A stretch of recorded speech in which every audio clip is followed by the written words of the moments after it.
Wheel of Time. What's it about? Clock. Oh, It's about discovery. It's about friendship. It is. But more specifically, it's about. I'm trying to talk about it without saying like it's like Lord of the Rings. Oh, yeah. Well, do you know about that? How he tried to specifically model Yeah, it yeah. based on You that know because that? that's what the publishers wanted. So there's going to be spoilers for the whole first season, but Mhm. also for the first book. Okay. So you can't handle that. Both of you. If you can't handle it, turn Yeah. off your computers All now. 2 people watching this, just unplug Mom, the computer. if you can't handle this, Are you gonna? stop watching. You read the books. So I read the entire book series. There's 14. He wrote 11. It went from 1990. Who's he? Robert Jordan. Okay. Robert Jordan. He wrote the first 11, then he died, unfortunately. And then Brandon Sanderson, who wrote the Stormlight Archive and a whole bunch of other stuff, finished it off. It was actually kind of crazy because like Brandon Sanderson was a fan of the book series. I think like kind of like as a teenager, maybe.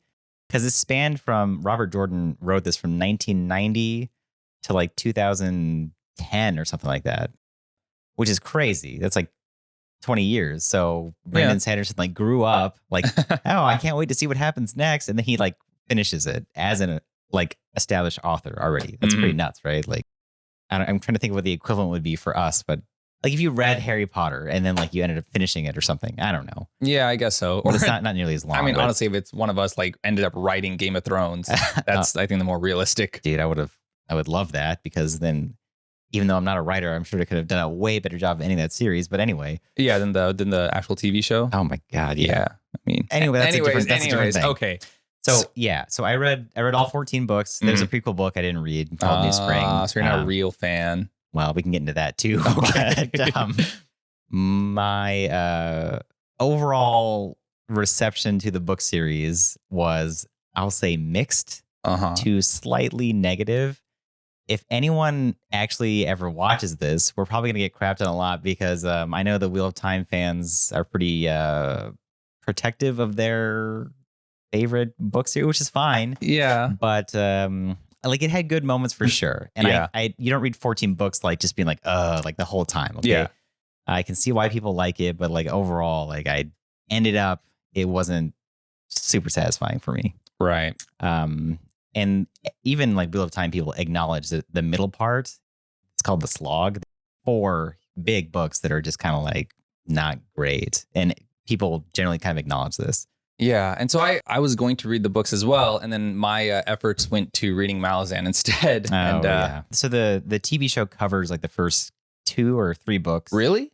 No, I mean, not really, but they take, it's most of the first book. Okay. But they take elements of like the first several books. Okay. And they kind of put it in there. I think the pressure is so high on these studios to make something that people just instantly love. Like you have to pull and get like, the high points and make sure you have like a cohesive narrative. Okay. So I'm gonna go on with the rest of this, and I got all of my hedging out of the way. So I'm gonna say things that are overtly negative at some times, and I'll reference people back to the part where I said that it's not all bad, and some parts were really good, and that you don't read the whole series without hating it the whole time. But are you gonna spout opinions here? Okay. So the first book, when I heard they were gonna make this into a series, I was very curious how they're gonna do it because it's 14 books long, and like. Not going to be 14 seasons, or at least they're not going to plan it to be. No. You know what I mean? But I also very easily was like, well, there's a ton of stuff they can cut out. Like there's a ton of stuff they can cut out. Because a lot of it is like, there's a lot of like plot threads that just kind of like fall off to nothing. There's things that are like repeated a lot. Like he spends a lot of pages time devoted to describing how many buttons someone has on their shirt, like every time you see them. Okay. And that's like kind of an acknowledged thing too. So I don't think anyone will begrudge me for saying that too much, but anyway. There's one. Yeah. Yeah. He's buttoning up his shirt right now. Sanderson. No. Anyway, there's a lot of stuff that they could trim out. But I was curious how they're going to do it. The other thing about it is that I'm fairly certain that he didn't like plot out like, especially from the very beginning, like all 14 books. So like Eye of the World, the first book. It's a cool name. It is a cool name. So when he got it published, you kind of alluded to this earlier, or said it outright, that it was hard to get anything published at that time in fantasy because Lord of the Rings was still is, especially back then in like the 90s. So he couldn't get it published unless I don't know if they overtly told him, hey, make it more like Lord of the Rings, or he just like knew that from the publisher.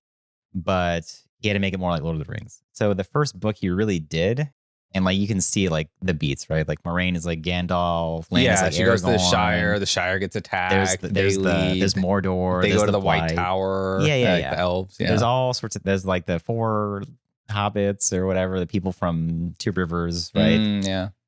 So there's a lot of similarities there. And then I don't think he knew if he was going to get more books. So the first book, he kind of wanted to do his own thing, you can see, but he had to like kind of make it more like Lord of the Rings. And he didn't know if it was going to get more books. So he had to kind of end it in a way, or at least provide some sort of like reasonably conclusive ending, right? But then he did get more books. And then starting the second one, which I like a lot better than the first one, he really starts to do like his own thing, incorporate a lot more of his own stuff, for better or for worse at times. So I was curious how they're going to do that in the show, because like we'll talk about the ending of the show, which I thought was kind of fairly weak, and I was worried about that. But I think it's because of like what they had to work with in the book. Yeah, I was wondering. Okay, it was like kind of constrained by what he, like the constraints that were placed on him. So whatever. That's a long, I guess, I don't know, intro. Sure. I mean, what's interesting also is like Amazon's now making a Lord of the Rings TV show. So you wonder if like they wanted this time to be like, yo, make the first season of Wheel of Time different from Lord of the Rings, because we're also going to have the TV show. Then you have to.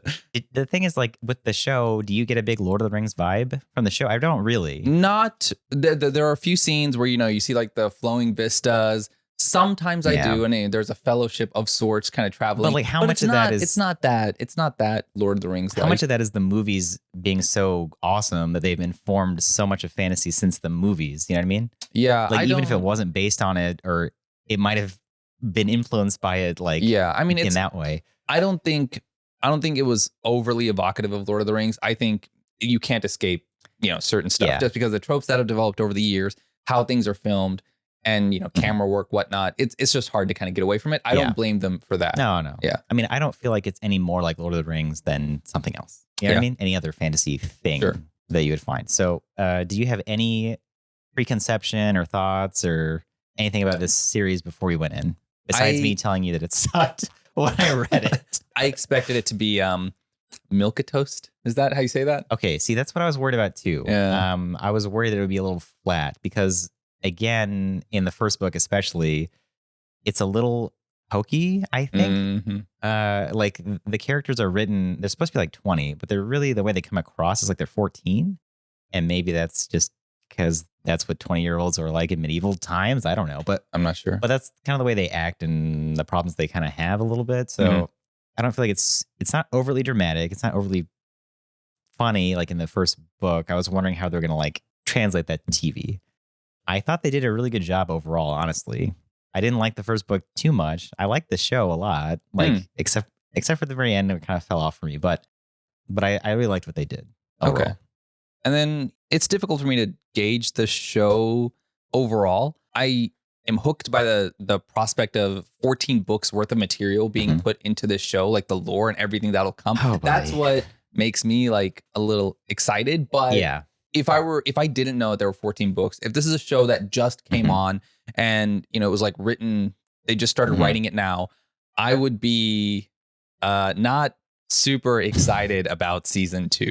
Well, I think they're doing a good job then because it's pretty reflective of the book. So like when I went into the book series, I'm like, oh, there's 14 books. I'm like, yeah, the first book wasn't bad, but it's kind of like, whatever. But I'm like, this is going to go on for 13 more books. Like, where is this going to end up? You know, probably feel the same way about the show, right? There's clearly a lot of stuff that is not that's going to happen. Yes, and they there are some scenes in the show that were like, whoa, okay, that made you kind of feel like there's a lot more that needs to be explored. But anyway, so let's just talk about like what episode 1. Yes, okay. Let's start with episode 1. I have a question. Is it supposed to be some kind of mystery that Rand is the dragon? Yes, reborn? very much so. It's supposed to be a mystery? Because I don't see how you can watch even the first episode and think that there's anybody else who's going to be that. Like everybody else is wearing like dark muted clothing. Like, and then you have this guy who's in like, and these like he has like red hair and like the blue, it's like this it's like complementary colors. He's like sticks out. He's in like every scene. He's the one who has the love interest who survives. Like he's the one who is like just the center of it. I had zero zero like really, like okay. Well, mystery about. Oh, I wonder who it is. This is funny because what I'll say is I knew who the dragon was from the books, but I wasn't sure who the dragon was in the show because I didn't know if they're going to change it. That's a failing on your part. I should mention this. They changed a lot of stuff. Yeah, which a lot of people are upset about. Not me most of the time, but they did change like a fair bit of stuff from the books. Kind of like some major things too. So I was like, are they gonna like make them all the dragon or something weird like that? I don't know. And from what I gather, like the internet in general, there was kind of like people were like wondering who it was gonna be. So how are you wondering? Like, well, you have 5 contestants. Yeah. Okay. Yeah. And I guess it could have been Egwene, but okay, I'm just gonna talk about the characters because you have these 5 characters, and this is probably one of the things that I didn't like about the show was sort of how flat the main characters were. Okay. Not Moraine, not Lan, but like the 5 dragon the people from Two Rivers. Possibles. Yes, the people from Two Rivers. You have Egwene, who is just sad all of the time. Like in 80% of the scene, she's just sad. You have Rand, who's just annoying. And then you have the scenes between Egwene and Rand, who, this is another problem. Like from the very beginning, the first time that they're together on camera, he's like pissed off at her. Like there's usually you would see a couple happy, you see how great things are. And then maybe things would kind of go downhill and there'd be tension and there'd be stuff, kind of pulling them apart. And this one, there's like from the very beginning, he's I feel like they did that just in a very compressed. I don't even know. The first scene, because I rewatched the first episode, is she comes back after like getting pushed into the river and he's like wants to talk to her and she like sits down and talks to someone else. And then Perrin comes up and he's like, did you talk to Egwene? And he's like, no, not yet. And just from the very beginning, and that same episode, she's like, oh, I'm going to go study to become like, apprentice.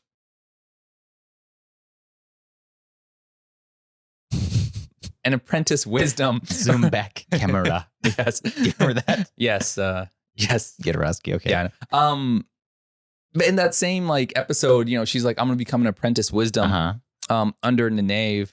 And Nynaeve? Yeah. And he's like sad about that. Like from the very beginning, I don't understand what this like amazing like relationship is. And it wouldn't have mattered that much. I wouldn't have cared very much, except for the fact that this is what the entire like ending of the movie kind of hinged on, sort of like is their relationship. That's true. Like that. So that's them two. And then Mat is just he's a thief with a heart of gold, right? That's what he is. Does he have a heart of gold? Yeah, he cares about his he does. little sisters and stuff like that. I mean, his family is awful. He's taking care of them. You know what I mean? He does bad things, but it's for a good reason. So he's fine. Say yes, very much so. But he, had like a pretty one-dimensional character throughout at least this season. And then Perrin, I think, was like the most developed. Like he had like some trauma and he like got over it a little bit. Like he had an actual like, oh, I'm conflicted. And then Nynaeve. Nynaeve. Yeah. All right. She did fine as well, but not because of the Dragon Reborn stuff, but because of her like relationship with Lan and everything. So those 5 characters, the reason I'm laughing so much is because what I was gonna say is you said the characters were flat and they were kind of one note, maybe. Yeah. And I was gonna say is compared to the book, oh my God, they punched it up. Like they actually gave them all the things that you described. Stuff? Yeah. Okay, Perrin with his wife and killing her accidentally, not in the book. Oh. Mat with his dirtbag family and taking care of his sisters, not in the book. What were they as characters then? Like, yep. And was there any mystery in the book then? Like, no, there wasn't. In the book, there was not. I mean, there was a little bit, but nowhere near as much as this.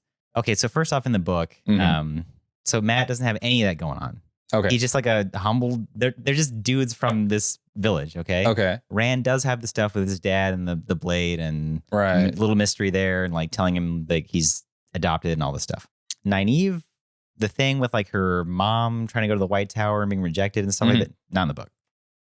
All these little character things that they give them, like a little background, little maybe tension, little something, it's gone. It's not in the book. What? So they looked at this book and they're like, we got to give them something going on because they're like just nothing as characters right now. Yeah. And so the things that you found flat, I was like, this is very refreshing because there's something happening. Like, like there's a little bit of like dynamics here. And like Nynaeve has like I get it. It's now that we've been watching like a lot of these sci-fi shows and stuff, this is sort of a common trope where this person's mother was like spurned for this magical ability and now she has like, a chip on her shoulder. Okay, that's interesting. So in the book, and again, reference my hedging, but in the book, like a lot of the characters very much are like repeat. Maybe they're not one note all the time, but they very much hit that one note. Like Nynaeve is always mad. Every time you see her, she's just mad. I'm mad. Oh, like it does that a lot. So I was actually, I like the way they handled it better. Yeah. I was like, okay, this is good. This has more going on. I see. So, okay. So what I'll say is with the Mystery with the Dragon, they're like, it can be any 5 of them. When I first heard that, I was like, what? Because it's very clear. I mean, this is a huge departure from the books, especially if you're like a mega fan, is that the dragon's like a dude. It's a guy. Like, can't be a woman. Cannot be. Yeah, because they control it. Yeah. Because, okay, so did you get this, that there's like a male power source and like a female power source? No, I thought it was just the one power source because they call it the one power, right? But so and they don't explain this, I guess, because you didn't get it, and I wasn't sure because I already knew, but I didn't think they explained it either. So like, women can channel the one power, and they can do things with it. Men can channel the one power, but it's like there's like 2 halves of it. It's like a yin yang thing. Oh, okay. It's like 2 halves of the one power, and you see them weaving magic stuff. They can't see each other, and then they can't see each other's magic. Basically, Kwisatz Haderach can do both. Yes. Okay. No. Actually, no. That's really because I thought I saw both when. Okay, keep going. Well, I don't know what they're changing, right? Okay. The dragon can be a woman. So it's 2 halves. What happened is a long time ago in a galaxy far, far away. Well, did they say this in the first book? Yeah. Okay. I don't. Yeah. This is this is all very. This is like the first page of the first book. Okay. Kind of, but the evil guy, the dark one, poisons the male half of the source, basically. So what happens is, for that reason, any man who's born that can channel will go crazy. And so they have to be killed and all this stuff, except for once every like bajillion 3,000 years. Yeah. Every turning of the wheel, there's a guy who is the Dragon Reborn who can channel as a man who doesn't go crazy, but it's always a dude because it's always the male half of this power.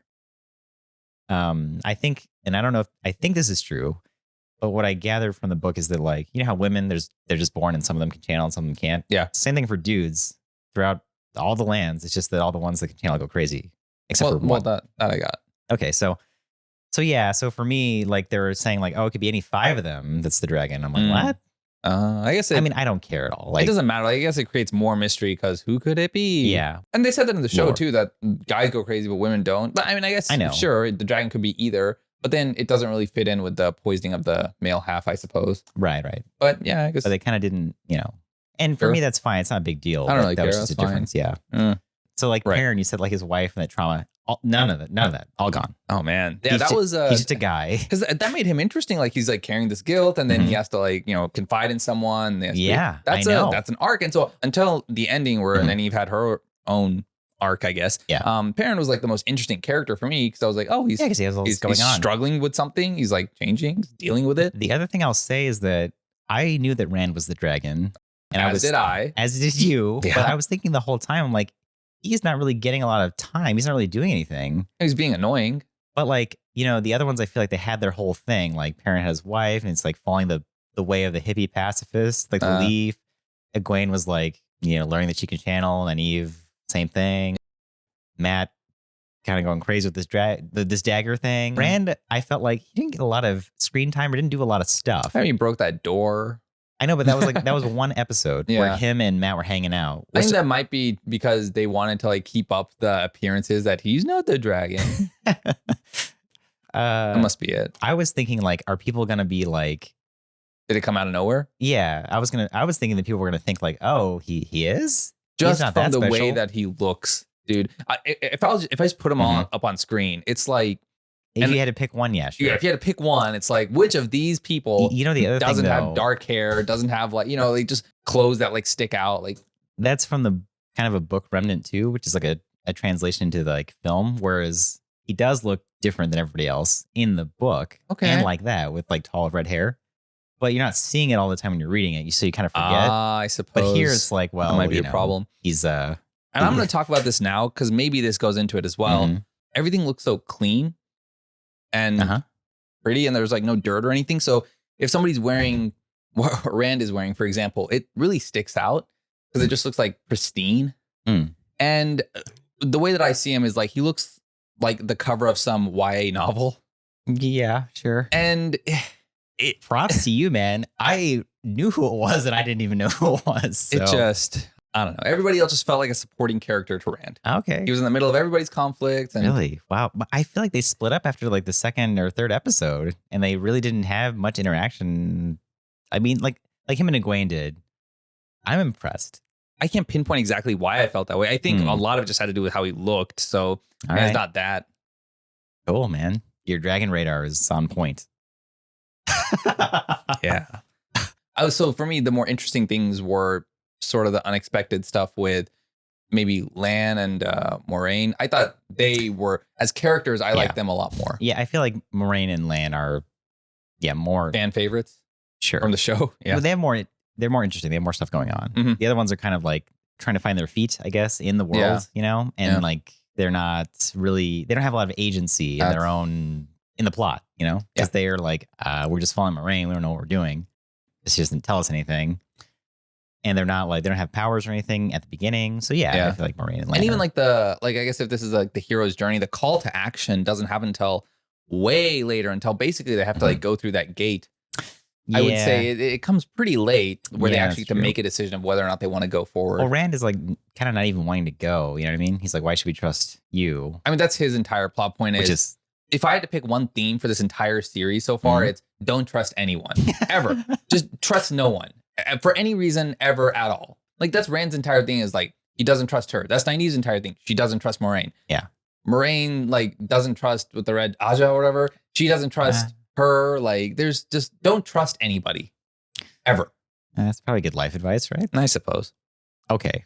So those are our characters. Well, Moiraine and Lan, I think like we don't talk too much about them. Sure. But I think they were introduced well. They had like a good relationship between the two of them. You wonder kind of what that's all about. That's explored further throughout the next episodes. And their characters develop a lot more because you get to see kind of the things that make them their like relationship their family, has more, their relationships, kind of things that make them vulnerable, worried. There's more depth there for sure because you're like, well, he's like what's his deal basically? Like he's a great fighter. He's connected to her, but how and why? And then there's the whole thing that they kind of we can get into later, but they explore more about like their connection to their bond and like she's worried about what's going to happen to him if she dies. A lot of depth and complexity. Did you think they were together at the beginning? No. Oh, okay. Even when they were like in the bathing together. No, you kind of feel like there's something else there because she like will give him commands and he'll like listen. Yeah. So. What does that say? What do you mean? They're not together because he listens to her. That's what he basically just said. The way that she talks to him is more like a king talks to a subject. Okay. All right. We can every now and then unpack that later, but okay. So, the cool thing for me though was that like they had changed so many like things that like for me watching it, I got to watch it like almost like I didn't know what was going to happen either because I'm like, like, are they going to be together? I don't know. Like they could have made that change. I have no idea. So it made it more like a first time or like a non-spoiler viewing for me, which was cool. But I mean, that's not like an advantage. Like book people probably didn't like any of that stuff. But anyway, the first episode, I will say, the one thing that really stood out that I thought was really good was the Trollocs. Yeah, they looked great. Yeah, that was horrifying. What did you think about? This might be time to talk about like just the effects in general. So, costumes. So did you? So let's stick with the Trollocs. Let's stick with the good stuff. Trollocs looked good. Trollocs looked really good, and so they were scary. They're orcs, right? Yeah, but it's a little different because like I don't know if did you gather this, but in the book, it's like some of them have like eagle faces or pig faces or different kind of monsters that kind of they don't all look. I saw it, but I didn't know what it signified. But the Trollocs looked good. The attack was cool. Like the villagers like fending them off with like pots and pans and stuff. Rakes. Kind of came out of like, were you surprised? I guess every fantasy village is destroyed like at the beginning. That's true. So, but I guess I was a little surprised. I was surprised by Aaron killing his wife. Oh my! Well, that was probably the big. Was she pregnant? By the way, like, I think they sort of, kind of like she does one of these. Yeah, they like had the camera there, so that's what that means. Maybe. So I was super because he didn't have a wife in the book, so I was like, oh, he doesn't in the show. Right. So the Trollocs were good. What the effects, like the my big problem oh is okay. I don't like the wispy magic. Yeah. Okay. This is my statement. Mm-hmm. Them doing magic looks like a TikTok dance. I was gonna say it looks like Xena Warrior Princess. Like it looks a little hokey. Sure, like the entire show looks like it's on CW, which not high praise. Okay, so I'll say that like the sets, the costume design, like the vistas and stuff they showed, I thought that looked good. Not like amazing, but I thought it looked good. I agree with that. It looks like a different world. So it didn't look like cheap to me. No, I think they could have dirtied things up a little bit more, and that would have gone a long way. Sure. And then like when they get to Tarvalin and stuff, like it's like a Middle Eastern like medieval vibe, you know? It's got like the arches and like the geometric like designs. Is that the one where before they get to the White Tower? No, the White Tower. Oh, okay. I thought that was cool. Interesting. You don't see that. I think it looked really nice. Very often. But again, the problem is like when you just see it, it just looks so clean. It just looks like the entire thing's been polished. Like, you know, when you see like the Great Pyramids, when you see the renderings on like Discovery Channel or something, when they talked about history, when you would just see, you know, Pawn Stars. Yeah. They would just show like this giant, like shiny pyramid, like completely clean and like, you know, glowing for miles and miles. That's what everything looked like. It didn't look like lived in. I think so. This may not be communicated, but it's like the city of like the Aes Sedai, right? That's communicated. Right. They clean it with magic, sure. Kind of, yeah. Okay. Well, they didn't talk about this at all, but it was constructed by those, you know, Loyal, the ogre, Ogier. It's whatever. You know what I mean? Yeah. It was built by his people. I see. The whole city was built by his people, and cool. Stuff that they build is like super awesome. Okay. So that's probably why it was like clean like that. All right. You wouldn't know that from just watching the show. Yeah. Anyway, back to crapping on the magic. You don't like the magic. Yeah, dude. It's Rosamund Pike acted her. Oh, she's really hard good, out. right? Like, yeah, she's great. Fantastic. She's wonderful with all the movement and everything. Like that was fine, but just it looks a little weird seeing her do this. It's just wisps, you know. Yeah. I would rather, honestly, that in the very, very beginning, when they're chasing down that man who can do magic, and they, you know, stop him, they end up like bringing down these rocks from like the cliff face or whatever. That looked fine. There was no wisps there. It's one of those things like, how much do you want to show? Like when Gandalf took out that Balrog, whatever, like where he just like did this with his staff. There was no real. He didn't do one of these Kamehamehas, like is that what you're saying? Yeah. The world changed, like, you know, like something happened. Yeah. And you were like, okay, he is doing magic. That was a dope scene. Yeah. Anyway, like I didn't hate it, but I mean I didn't really like it either. It looked silly. It looked a little goofy, I'll say. With the TikTok dances. Yeah, it looked a little goofy.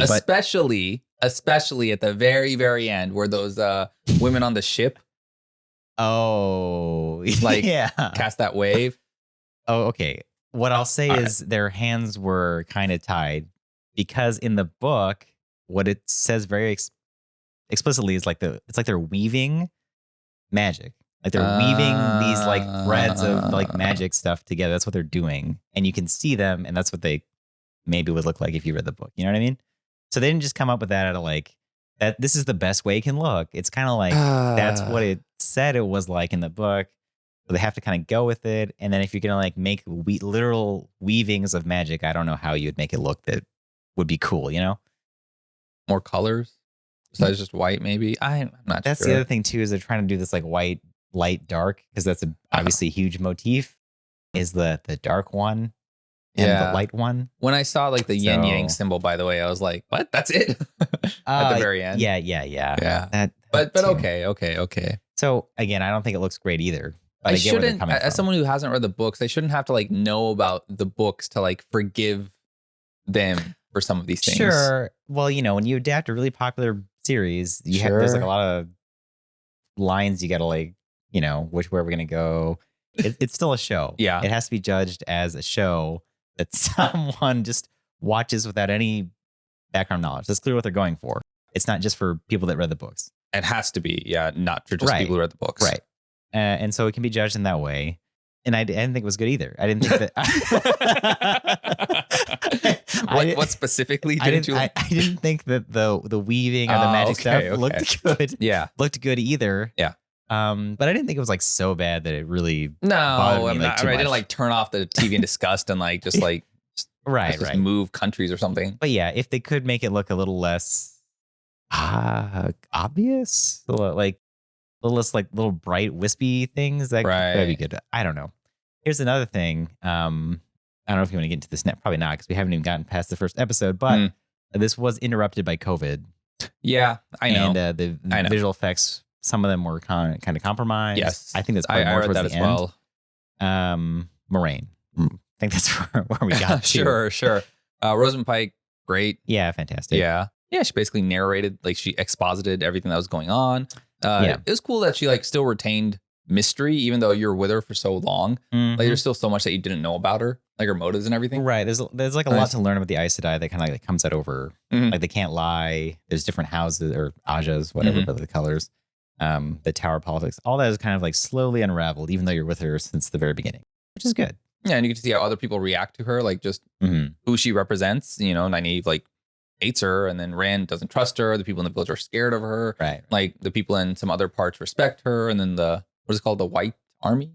The White Cloaks? The White Cloaks, they are hunting her. So yeah, she elicits a lot of strong emotions from everybody around her. And then as you learn more about her, that kind of makes her a more complex character. What about Lan? Yeah, I thought he did a great job. I think his actor, I love the actor, and yeah, he did great. He seems like just a normal, boring, stoic guy, and then learn more about him. He's got more like an onion, more layers. Yeah, because you get to see basically everything about his life, like how he is with his friends, his family, his like boss, his past, his him and Nynaeve. Like you see everything. Yeah. I think he was very well written. So I think he was one of the best characters throughout the thing, right? And that's probably a lot of people feel that way with the book too. Oh, really? Yeah, he's a fan favorite for sure. Is the book mostly like first person through all these people, or? Yeah. I mean, so you see like some first person through Rand, some first person through Lan. Yeah. It kind of just jumps being like you could see inside their head, like what they're thinking. Dog, I don't actually remember. Okay. But yeah, I think so. Yeah. Okay. Sure. Why not? No. Well, all right. Yeah. Okay. Like you can like see their motivations. Yeah. Okay. Yeah. Strong though they may not be, but anyway. Dude, there's like so much that I could just unload right now. But yeah, you gotta wait like 5 years to do that. Yeah, dude. Like if you read the book, it's like they have none of that background. They're just going, and it's just like one note only. I'm mad. I'm sad. I'm sad. And like literally, it's even more than that. It's like the way it's written is that she tugged her braid. She tugged her braid. She was wearing green clothes. Green, 3 buttons. Green, 3 buttons. Green. Every chapter, every time. Yeah, fine. But and I'm happy too. Like Nynaeve, I saw her. I was annoyed of her character because all it was just I don't trust you. I don't trust you. I don't trust you. I don't trust you. So thank goodness she had like something with like. See, I thought that translated well from the books. I was like, that's what's better than no personality. Oh boy, yeah. Or motivation. All right, so then they leave. Yeah, and episode 2, by the way, starts off with that witch burning scene, which crazy, right? Yeah, that was like nuts. It was like a real big.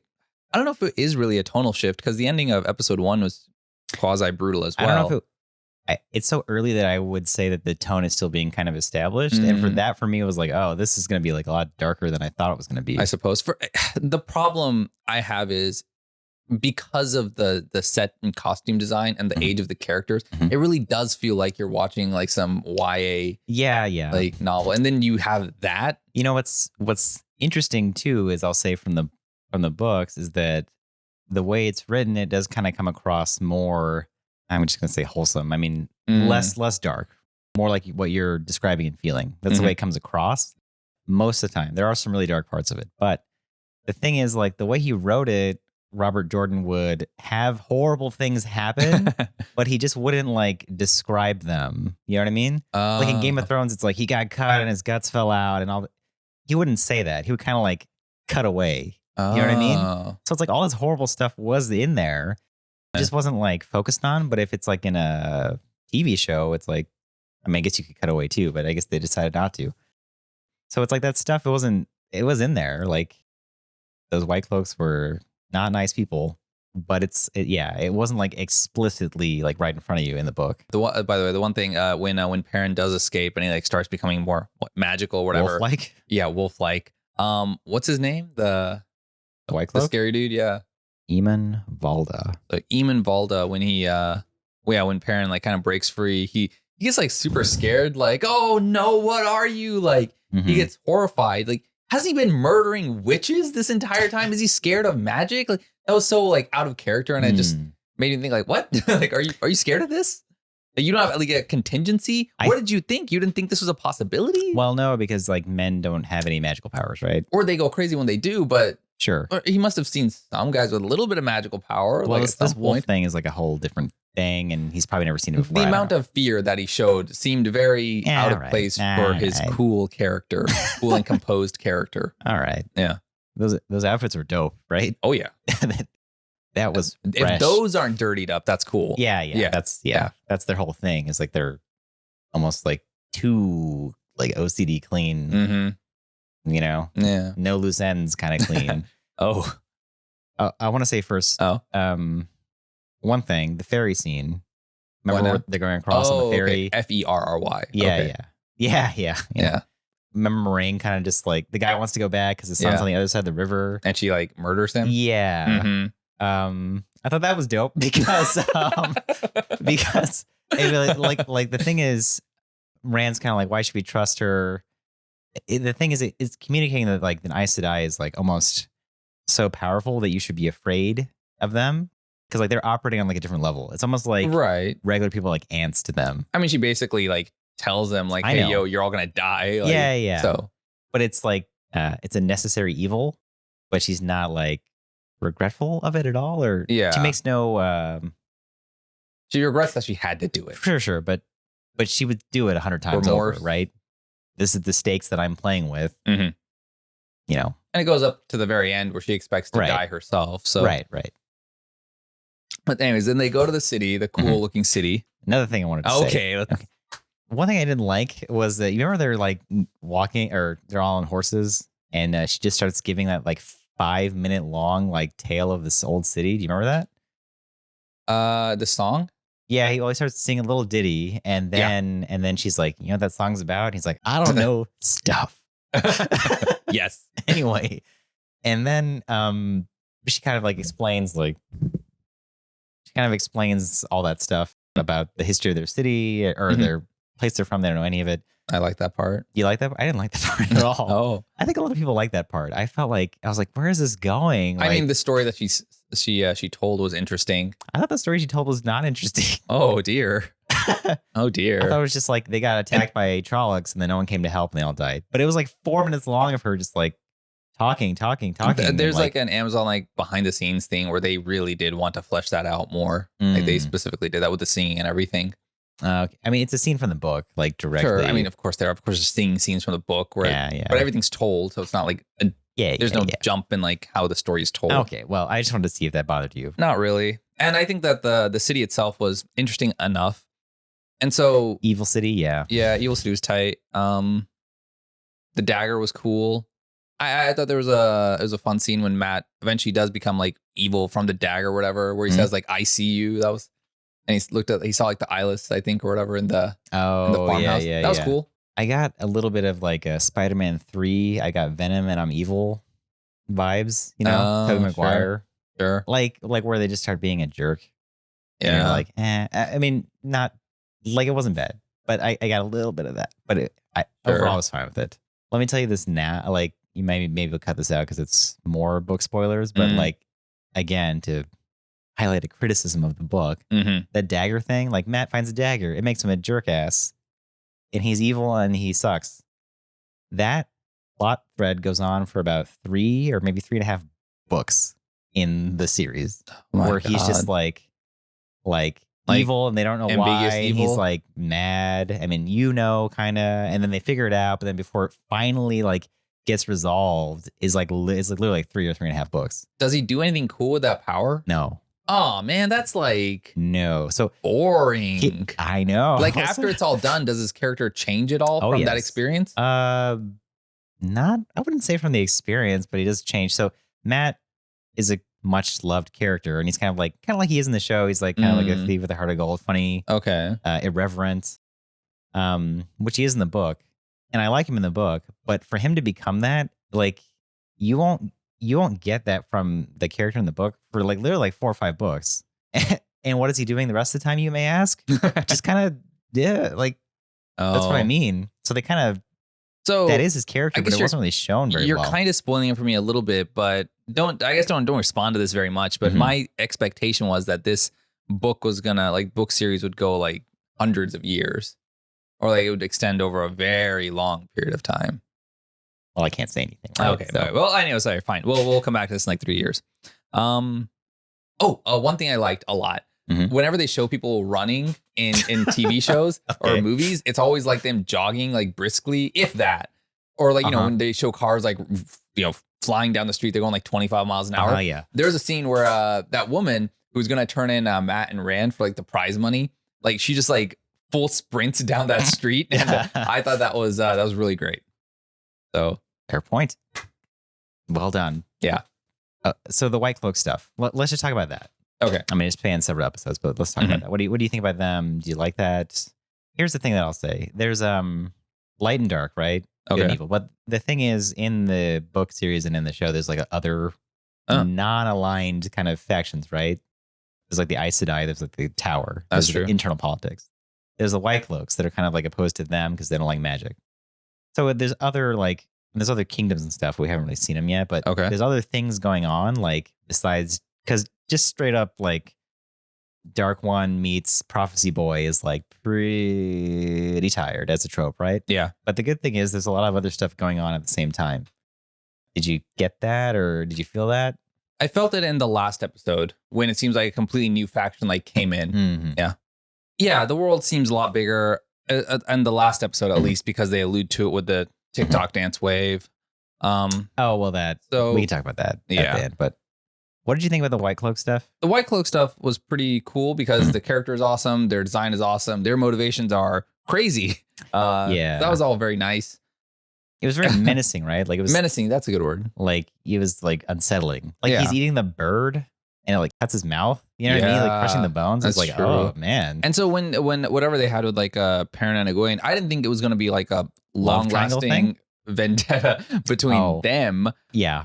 Yeah. Him and what was his name? Like Eamon Valda. Yeah. Love triangle between the three of them. No. Yeah. I didn't think there was going to be like some lasting conflict between them. I think it was just kind of illustrating who they are and their relationship more with like anybody magical. So it was the wolf scene. It was a little bit hokey, underwhelming. Well, not really shown the power to control wolves kind of evokes that like 3 Wolf Moon T-shirt. You know what I mean? And that's the coolest thing. So yeah. I think there was like some scene where like a wolf like jumped on a guy and just looked kind of funny. The concept is fine, but the execution was that's the thing too, where it's like if you read it, it's like, oh sure, but when you see it, like an army of wolves, you know, maybe it looks a little goofy. The other thing about it is it kind of adds like you get all this stuff going on, and there's magic, and there's Aes Sedai, and then there's like this separate wolf magic that's like unrelated coming in. Yeah, which is kind of confusing, right? Right. So when you told me that it was like they're weaving, like that's how the Aes Sedai do their magic. I was like, well, how does that relate to some of the other things that we see? That's the thing. It's like it's kind of a separate, just different thing. Separate but equal. Separate but lesser. I see.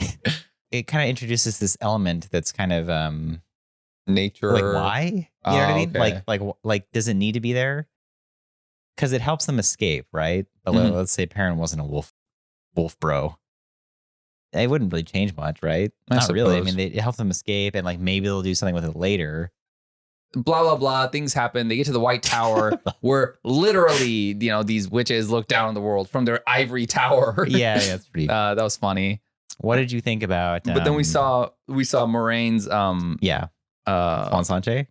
What's that? Swan Sanche. What's that? The Emerald Seat. Swan Sanche is her name. Is that her name? Yeah. Oh, I don't know that. It's Siuan. Swan something. Okay. Impossible to pronounce correctly if you don't know, probably. Indeed. Like, what? So I think her relationship there was unexpected. That was interesting. So had a lot of depth to both of their characters. I didn't know which way it was going to go because I knew that they were like good friends from the book. Truthfully, I didn't know that they were like. So I thought that they added that like their relationship. I thought they added that for the show. Turns out that I didn't pick up, I guess, or don't remember these small hints that they were like together in the book. The thing is, in the I don't know, it's like spoilers for the book, but they were like, the term is pillow friends. I didn't make that up. That's what he calls them in the book. Maybe it's in the prequel. I thought, I don't know. Anyway, whatever. But they're not together like currently, like when you're reading it. So the thing is, when I was watching it, and like initially they're kind of antagonistic. Like she's up there and she's like giving her the business basically because they changed stuff. So I'm like, oh, like are they gonna make her like a bad guy? Like I didn't know. Clearly not. But anyway, I thought that character and that actress was like, yeah, really a lot of depth, strong. And I loved the way that they she like went through like that the painting portal? Or whatever. That was cool. Yeah, I don't really understand that. I don't talk about this. There's stuff in the book like that. I don't know if that's what they're getting at or if it's something else, but it doesn't really matter. It's like a dream world, like a magic dream world. I'm like, are they in there? I don't know. That was interesting. Maybe not, but yeah. So the whole thing with like the tower politics and the different like ajas, the colors, that the internal politics, I thought that was interesting. Like a nice thing to put on top of that because it gives you more stuff going on. And it felt pretty tense, like, you know what I mean? Yeah, I like those scenes. And then you see Lan dealing with Steppen's death, and then that kind of makes their right. So jobs, the warders, like that's all interesting. Where like they're bonded, they're connected, and like if they die, if like the Aes Sedai dies, like they basically just wish they were dead. Yeah, and they're doing this like suicide watch for this guy. Like that caught me off guard. And then like the ceremony, I don't know, funeral. Yeah, throat singing. That was kind of nuts. Oh, dude, throat singing is making a comeback, right? Like, it's like in Dune. It's in this. I think it's how it's. I think maybe in The Witcher, they had some. I don't know. But anyway, yeah, I'm here for it. Yeah, I'm a fan. That was fleshing out that like kind of emotional connection or relationship between like Lan and Moiraine and the stakes and like how she doesn't want anything bad to happen to him, but he's like managing protecting her. All good stuff. Yeah, and then he has his own thing going on as well. So then Rand finally says, "Yo, I'm the dragon. Let's go." And then Moiraine, they leave to go and fight the Dark One on their own. So this is after they go through the ways, right? Oh, that's right. Yeah. So she gets exiled, and then she takes them all through the ways. What did you think about Loyal? You like that character? Yeah, I liked him. The ogre. It was pretty funny. Yeah. Talks really slow, doesn't pay attention to what other people are saying. He's a fun guy. I liked his character a lot, actually. Yeah. You said it reminded you of the Mines of Moria. So yeah, when they go through, it's called the Ways. The Ways, yeah.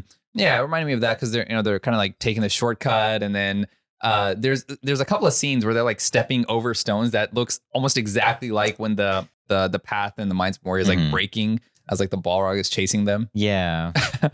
Did you understand what that was? Not really. The evil wind or whatever? Like what it did to them, like it made them think like bad doubt stuff. Themselves and stuff. Sure, yeah. That's You're fine. not good enough. Yeah. I am good enough. Those jeans don't flatter your body. That dress is too short. Oh no. Yeah, I got it. Yeah, okay. But what I'll say is there's like kind of like with the wolf thing and with like the dagger thing and the evil city, there's like kind of like it's kind of muddled and confusing. Like, do you know? Like, are they all part of the evil one, or are they separate things? You know what I mean? Like, are they all extensions? Yeah. Are like Trollocs related to the evil wind, related to the evil city? Oh, the answer is no. Okay, they're all kind of like weird separate things. But I feel like that's kind of a little bit confusing because it's not very well explained. It's 14 books. Yeah, you think that there's enough lore to kind of like make like they could just kind of pick and choose whatever they want to make the show as interesting as possible. I mean, all that stuff happens in the book. They can explain it, I guess, better, and then that would actually make the world feel bigger rather than smaller. You though, like when you watched it? I didn't really, I guess, care. I was like, they're all gonna make it through. It's fine. Like I never thought. Like I guess because I didn't understand exactly what was going on, I didn't. I guess the lasting effect. The lasting effect was more like it damaged their relationships together. Did it though? Not like really, they not were really, already like mistrusting of everything always. So yeah. Oh, and Matt doesn't go. Expected. Yep. So yeah, I don't know if you want to talk about this now, but the actor that plays Matt is not coming back. Why not? I don't know. Did he find something better to do? Nobody knows, I think, but he actually left partway through the filming. Oh, so he wasn't. I believe so. He wasn't there. I think like episode 7 or 8 is like when COVID happened or when they were impacted by it, and that's also when he left. So he's not coming back for the second season. Actually, they're gonna get another guy to replace him who looks fairly similar. Okay. So that might have changed things. So this is another thing we're going to get into the last episode. And I didn't like it very much. I didn't like how it ended. I don't know how you felt. Sure. But maybe a lot of that is because of COVID stuff. Because I know like they couldn't. Yeah, there were limitations to what they could do. It's hard to judge. I get that. So I don't know. And like Matt's supposed to be there, but I think they kind of wrote him out, or they took him out because he's not coming. Got it. Okay. So like I don't know what impact that had on it. When I didn't know that, I was like, he's not going. Like, what's he gonna do? Turns out nothing, right? Like, okay. There's just like one shot of him looking sad at like a building or something at the very end. Do you remember? No. Okay, whatever. Yeah. So they go through the ways. Do you want to talk about the ending or the end last episode? Yeah, the last episode, man. I mean, you got like, it feels like in Harry Potter, there's a prophecy that says Harry Potter is gonna like defeat Voldemort, whatever, right? If somebody saw that prophecy and then just like picked up like Harry Potter as like a 2-year-old and said, well, time to go, and just like threw him like in front of Voldemort, like do it, beat him now. The prophecy said you're gonna beat him. That's what this felt like. Like it was very unsatisfying, right? Yeah, Maureen kind of explained it like, you'll know what to do when you get there. And I was like, what? So just by her doing that, it's like there's really I don't expect this to be a satisfying ending to the Dark One, who's this huge big boss. So like whatever you show me from that point on, even if it shows us beating him, it's not real because one, it's season 1, it's a 14-book thing, and then Rand has done like nothing actiony at all. Like that this would be an unsatisfying ending, so that he's not going to beat him. So it's like, what's the point of what they're showing here? It felt very rushed. It goes from he figures out he's the dragon, and they kind of just run off there, and then. But they're building the whole thing up like it's like the fate of the entire world. It's a 3,000-year prophecy.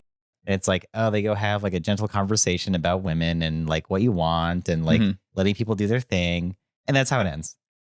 And then he also vaporizes them with magic. But right. And he's going to come back. And there's no like hook like, oh, well, it looks like we actually did this terrible thing. And like, it doesn't open up the world to something much bigger. That was my big thing because I know what happened. And they didn't stick to the ending.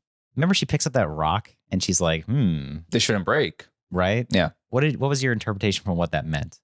I have no like, idea. You have no clue, right? Yeah. I kind of know what it means. Yeah. What they should have done is they should have ended it where it's like, oh no, this wasn't actually the ending. But allude to how big the problem is. Something much worse is going to happen. But you kind of like, it's very understated. You're like, what? Like, so did they win or did he not? It's kind of like a Guardians of the Galaxy ending where, they beat him with dancing. It's just you get there and the final bad guy is beaten like, in a very non-action heavy way. But there you had like resolution of a lot of emotional points and stuff. Yeah. And you already had like all the action to like, it was make very you underwhelming, happy. Right? Yeah. And so in this one, it's just, oh, okay. Like the bad guy, he's in the dream sequences. He's got like these fiery eyes and all this stuff. That kind of just goes away immediately. And he's just replaced by a dude. Oh, I didn't like the little fiery eye guy. It looked like there's that Nicolas Cage movie Ghost Rider. It just looked like bad special effects. And then the bad guy, the actor, I think was fine. He wasn't menacing, right? Like he was good enough. I thought it was okay. It felt like he could teach me a lot of like good life advice. That's the feeling about that how to be evil. Yeah. They kind of set him up as this like big bad thing. If he was set up better as a very evil guy, then his like very nonchalant nature would make him more menacing. Yeah. But I couldn't take him seriously because of his clothes. Dude, okay. Like when I saw that was the weird thing too. When I saw it, I was like, is he like wearing a tuxedo or like a half of like a chef's? He's like a chef's apprentice in the future. Like what is this? I'm not saying it couldn't look like that. I'm not saying that it's like it's kind of jarring, wrong, but it's jarring to show it. Like it's very hard to like not just focus on that. Because is that the episode that starts off with like the retro future? Yeah. Yeah, so everything's like 50s chic. So what did you think about that? Like when they zoom out and it's like, the Futurama city or whatever? It brought like two questions. One is, because I watched the first episode again and they show that like city with like moss covering it and you can see like, oh, that's a building there. I'm just looking at it like, wait a minute, are these cities still there and people just don't know? The head like jet. No, like the skyscrapers, they're still there in present day. Well, what I'll say is you don't know where that is. You don't know where that is yet. Oh, okay. All right, fine. Whatever. Fine. But I thought that was really kind cool. Of slow. Yeah, that's super cool, right? Yeah, that was awesome. I really like that. Because I haven't seen this in any other fantasy ever. It's probably somewhere, but where it's like the past was a lot more futuristic, but like not like sci-fi futuristic. Like they have jets and cars futuristic, you know? I don't. It's kind of like Stargate, where there's this like really advanced civilization, and then they like. But it really shows you how they had like a really like a civilizational really collapse, did break right? the world, yes. Because what that comes from is probably like the fall of the Roman Empire, where it's like, oh, an aqueduct, that's insane, but not like space shuttle, that's insane, you know? Yeah, when I saw the flying car, I was just, it was cool. Yeah. And I wanted to see more of that world and what happened. Yeah. So yeah, that was definitely a high point of that episode. Again, their clothes kind of took me out of it a little bit, but yeah, well, you're stuck with this kind of like, what do you do, right? It has to look weird and futuristic, but also those clothes in that time and the 50s and everything, that all kind of worked for me. You're talking about like retro 50s, like right? like it just looked like Buck Rogers kind of. Yeah, that looked cool, and I was very curious, like what is this? Yeah. Like but then you had that same kind of clothes, and when Rand fought him or whatever, and it kind of took me out of it. Yeah, that Mater D outfit that he just kind of shows up. Yeah, and then Rand beating him is just spin. It's like spin the camera, and then just you beat him. Their central focus of like the end conflict is like you want to be with Egwene. Yeah, you can do it. You can make anything the way you want it to be. You can make it where you're with Egwene. He's like, no, that's bad. I guess they build up all the stakes, like the whole world's going to end, and it's kind of then it hinges on that. And it's very anticlimactic. Like you're like, did he win or what happened? Well, is it over? I mean, I know he didn't win, but I don't know but why. It's not clear. And then he kind of just like walks off by himself. It's like, why? Where is he going? Like, yeah, tell Egwene I'm dead. Like, why? Yeah, right? Yeah, because the ending like hinged on his and Egwene's relationship. The other thing is, wasn't the relationship in like a decent spot when he left? Was it in it? Yeah. But that's he was like, you're gonna go do your thing. I'll just come with you and be your warrior. Yeah. Well, so I thought what could have happened is maybe they start off the series and their relationship is a lot more like stable than it is initially, because it's like on the rocks from like episode 1. Like he doesn't trust her. She doesn't know what she's doing. She's gonna leave him. She's always sad. Right. It could have been a lot more stable. Then there's some conflict. Then they decide to maybe come together, and then maybe there's something that's going to keep them apart.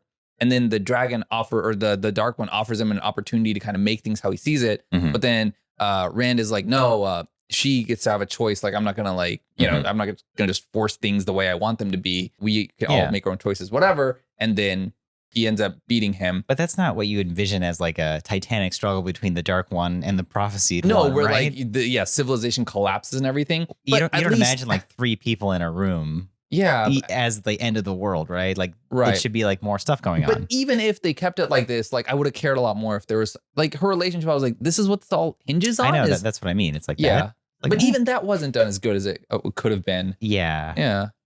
And then like this MacGuffin that's introduced into that forest, she's like, just this thing. Put your power into this and you'll win. Okay, and all he had to do was decide evil or not, and he's like, all right, not.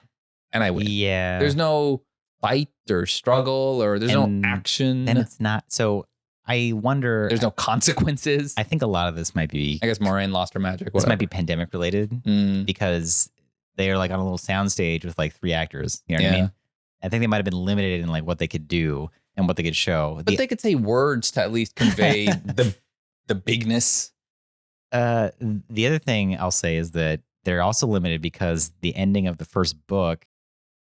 Because, like I said, he didn't know he was going to get another one.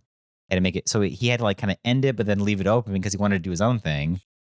So the ending of the first book is like not usually well regarded too much either. Well, but I guess they showed that future city, but show me more of like what to expect. And see, that's not from the first book at all.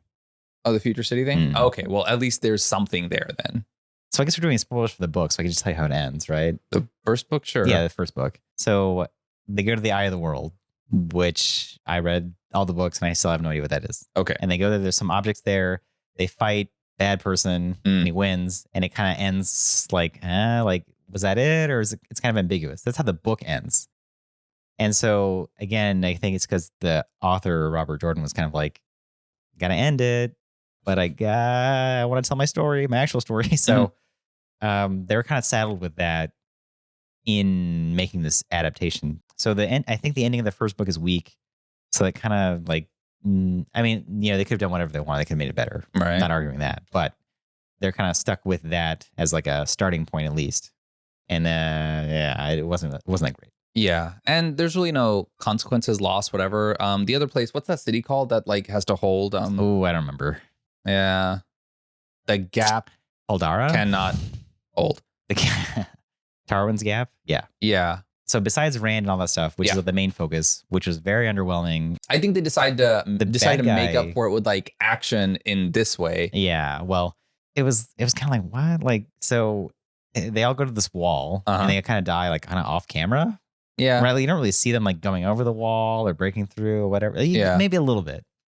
And then it's like 4 ladies. Right. So let me look up her name so I can. So Agelmar's sister, Emelisa, says, all women who can channel, let's go stop these guys. Both of y'all.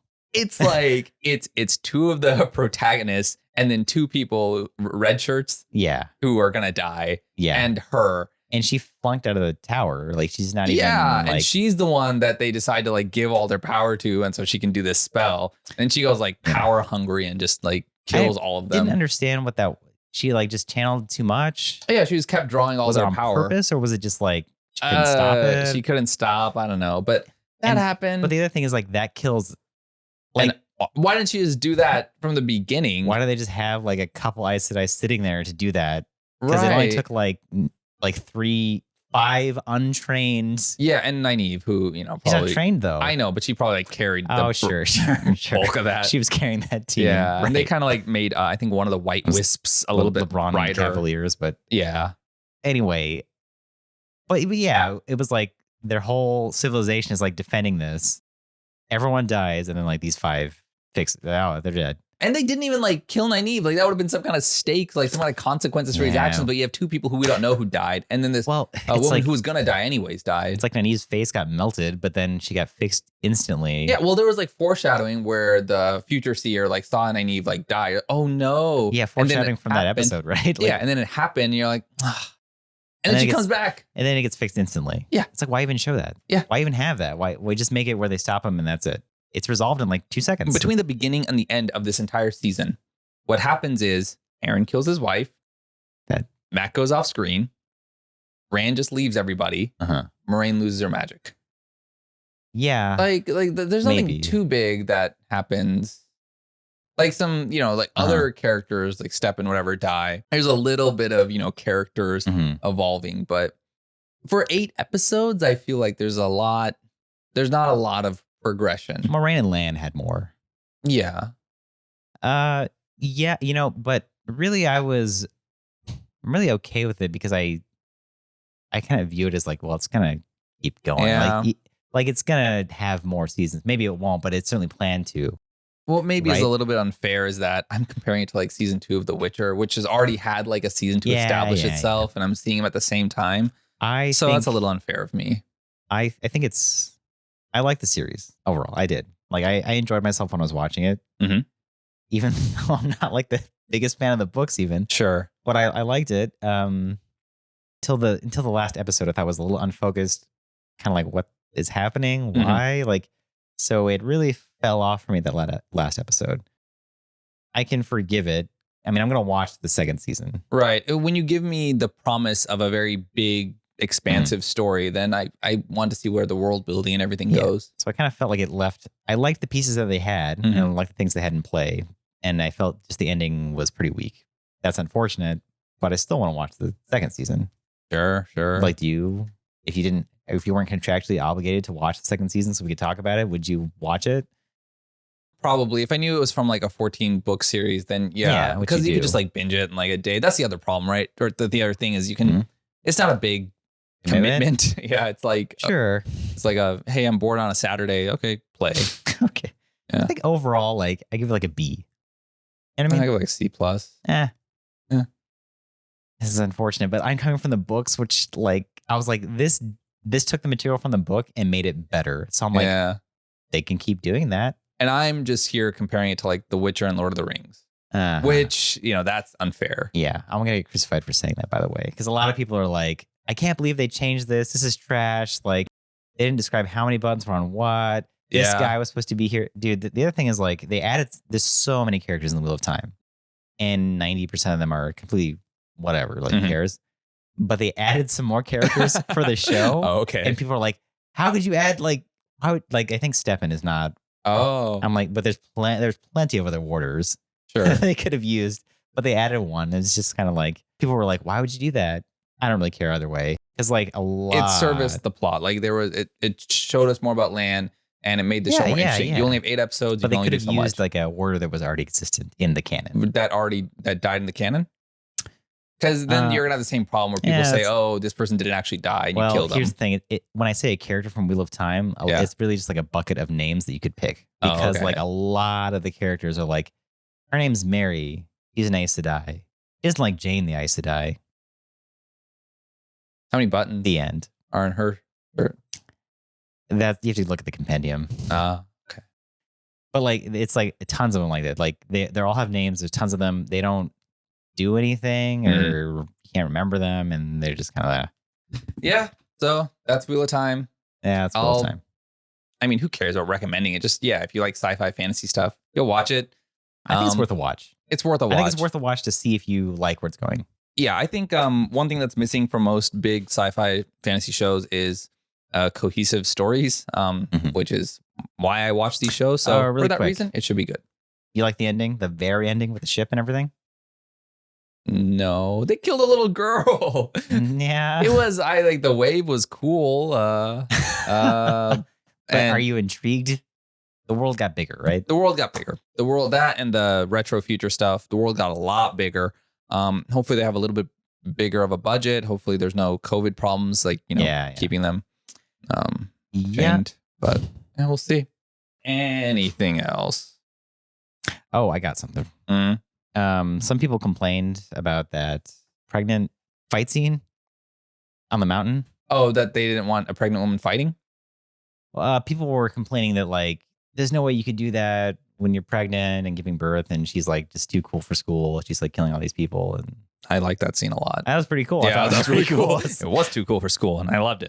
Yeah, the thing is that I want more of that character. That's cool. That's like an Aiel person. What's that now? Like, remember Rand is Aiel? Okay. Remember, he's not from there. He's born on a mountain. Yeah. Red hair and all. There's a different, I don't know, tribe or group of people. Okay. Called that. And they're all great fighters. It's not communicated at all yet, but it'll make sense later. They're all like super nuts. So yeah, I didn't have a problem with that either. Sounds like he's part of the Dragon Reborn. It's pretty special upbringing he has there. Let's see what else I got. We're spoiled for good openings. The music I think is like that opening scene. I really like the music. Oh yeah. And the visuals for that, awesome. Yeah. Yeah. We are in this day and age, openings for most shows are fantastic. Okay. Do we need to say anything else to end it? Wheel of Time's okay. I think it has like a 6.3 on IMDb. That's probably what it deserves. Hopefully season 2 is better. You know, I thought it was, a lot of people from the books were like crapping on it. And that's why the ratings are so low. I think that's a big part of it. Like a lot of people are like 0 out of 10. Didn't put in whatever. No, there's good parts. But yeah, I get it. But there's extreme views. Yeah. The thing is like, it's a totally new, well, it's not, it's based on a book, right? But it's like a new, it's a new IP world, it's a new IP. And like, this is just the first season. It could very easily get better. I expect it to. Like, I expect it to get better. Yeah. So like the material that they're working with and what they're doing and how they're interpreting the book, I like these things. I like where, and that's a good sign for the future. Yeah. So I am hopeful. As am I.